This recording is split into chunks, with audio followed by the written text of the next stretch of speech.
Hey everyone, welcome back to another video.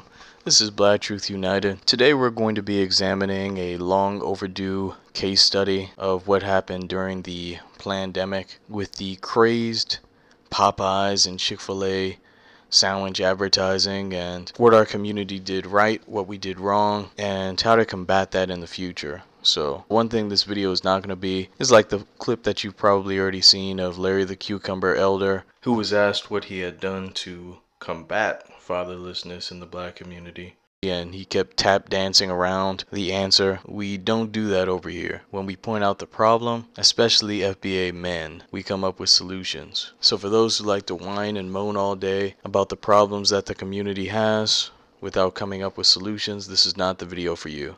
So kindly exit. Alright, now to everyone else who's left, let's examine this. So yes, you're reading that right on your screen. 23 million in free advertising from Black Twitter, just Black Twitter. And if anything, that number is lower than what it should be. And keep in mind, this is just Popeyes. This is not Chick-fil-A. So check this out. I love Control Find right here. Some say that a lot of the hype that led to the success of Popeyes chicken sandwich can be credited to Black Twitter users that spread the word about the new menu fare. Black Twitter is an online community consisting mostly of African American Twitter users.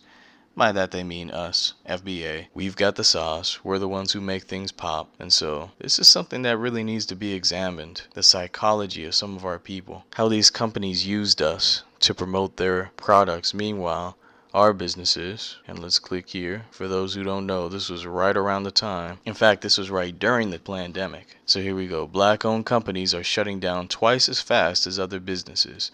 So yes, I'm aware that our community created the most businesses during the pandemic, but we were also the ones that were the fastest to shut down, especially the ones that were already established, and we're going to read why. So check this out right here. The authors cite lack of financial savings, less access to capital including federal PPP loans, and funding gaps that existed prior to the pandemic as causes for the demographic disparities. We are already the most deprived, the most targeted, the most oppressed group in the United States of America. And yet, instead of uplifting one another and putting the marketing efforts into making sure our own businesses stayed alive, we were on Twitter promoting some Popeyes and Chick-fil-A chicken sandwich beefs. It was really buck dancing, if we're being honest. Yes, some of the things may have been funny, but note that we were the ones who were making it pop, just as the article says. And you can still, if you look on Twitter right now, you can still find some of the remnants of the insane levels of marketing that these two companies received. Let's take a look at YouTube. Now, we all know who's pushed to the top, but I want you to pay attention to the numbers.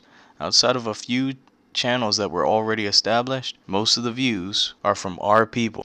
Got this dude bucking his eyes. We got RDC World, and I do occasionally watch that channel, but let's face it, all that free marketing we gave to those businesses to push their carefully executed marketing strategy made their businesses thrive. Not survive, but thrive during the pandemic. At the bottom there, I'm not sure if you see that one, it's Mentally Mitch. He literally just creates videos taking from Black Twitter. The memes that everyone shares, he has a whole channel of that. This is a ridiculous amount of free advertising. Just think of what $23 million just from Black Twitter could have meant for our FBA businesses who were left in squalor. I never saw, at least in my area, during the entire pandemic, I never saw Chick-fil-A or Popeyes close, ever. And yes, some of our businesses do need to be ramped up. Some of our businesses need to shift to an online platform so that they're less dependent on foot traffic. But there are a lot of things that we could have employed during this time to keep our black businesses thriving. And one of the things we could have done is by using what I've now created called the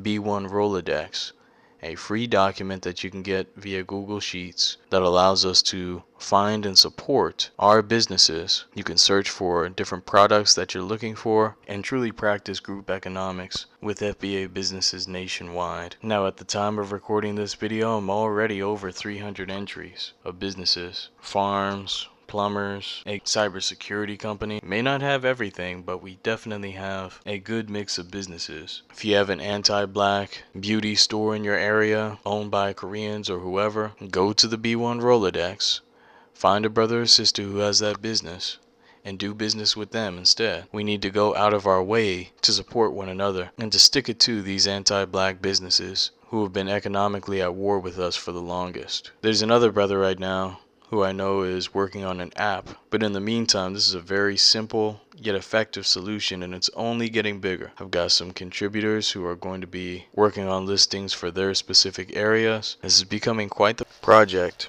and the B1 Rolodex is just the tip of the iceberg. Hopefully this starts a trend. Hopefully this begins to popularize us promoting one another and doing business with one another, so that we don't see our businesses dying off as we make other companies billions. Thanks for sticking with me to the end of this video. Let's be part of the solution and not the problem. Alright, be one and be blessed. Peace, family.